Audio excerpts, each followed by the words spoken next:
What's up guys, welcome to the GC journey. In this episode we're getting the GC back from fabrication. I'm really excited to see what the final result will look like. I took the time to make a list of all the jobs that need doing before I can move on to the wiring and finally start the car. So things like relocating the fuel pressure regulator and sorting out the fuel system. I want to do a custom setup for the heater core hoses. I need to do the power steering pump. As you can see, I'm highly motivated to get my car running again, since I'm using an electrical bicycle to get to places now. I don't even wear the sunglasses because of the sun. I just wear the sunglasses to protect my eyes from all the insects going in my face. So lots of little things to do today. Let's get to it. Okay, so now that the GC is back and I've had time to admire the fabrication work, I'm pretty happy.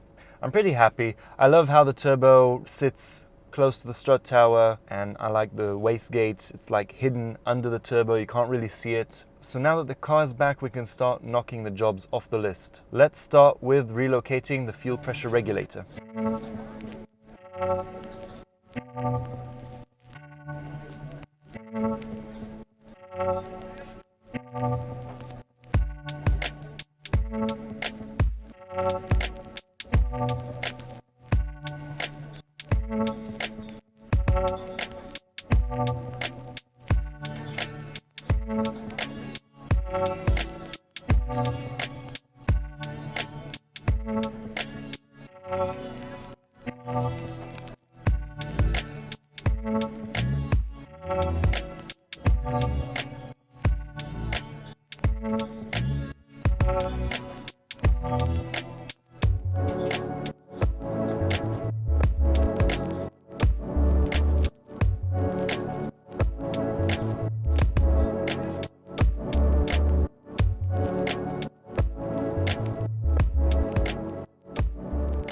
Right, so in order to complement the black engine bay theme I'm going for, I ordered a black teal blow-off valve. Now, in order to make it fit with the top mount intercooler that I have, I ordered an adapter plate from Torque Solutions. I'm not sure it's going to fit because the blow-off valve is significantly larger than the one I have now.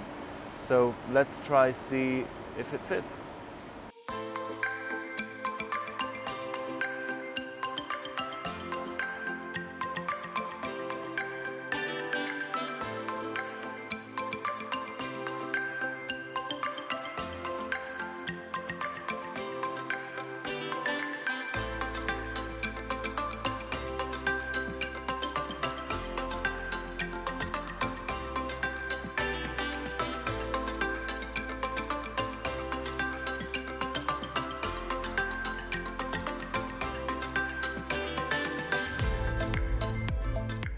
The Tial blow-off valve, Tial, how do you say it? I don't know.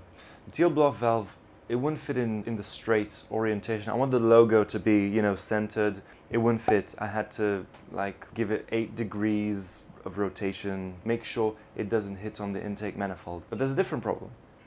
When you close the hood, it's really close to the blow-off valve. Now, because everything is currently stationary, so it's not touching, but there's always movement of the engine relative to the chassis. So what I think will happen is when the car is running, the blow-off valve will hit on the hood. The only other solution I can think of is modifying the hood itself, removing material so that it doesn't touch the blow-off valve. Now, I won't do it with this hood because it's a factory hood and I don't want to ruin it. But once I reach the stage of installing a carbon fiber hood, then I won't feel as bad modifying it, removing some material to make sure it clears the blow-off valve. So, done with that, on to the next thing. Right, it's time to fit the Chasebays power steering kit.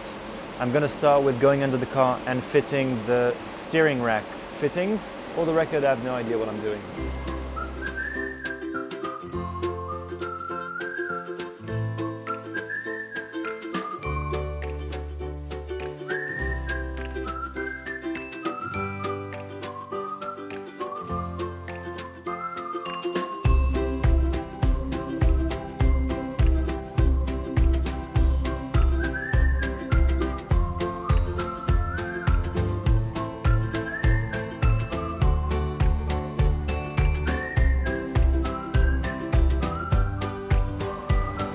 Right, I've relocated the fuel pressure regulator.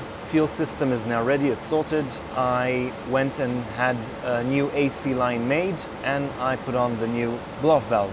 I don't feel I can do the Chasebays lines on my own. I don't feel I have the skills required to do the AN fittings for the heater core hoses. There are some small things I can do on my own, like do the cam sensor that needs replacing. I could probably, chuck in the radiator with the hoses. But if I do the radiator, there'll just be less space to work. There's also a dual catch can setup to do. Now I can do the hoses, I feel confident enough doing that, but the dual catch cans need mounting onto the strut tower, and that's also something I don't feel I can do on my own. So I need to wait, we'll see which of my friends is available to help me, and then I'll be able to make some more progress on the car. So that's it for this episode. Thank you very much for watching, and I'll see you in the next one.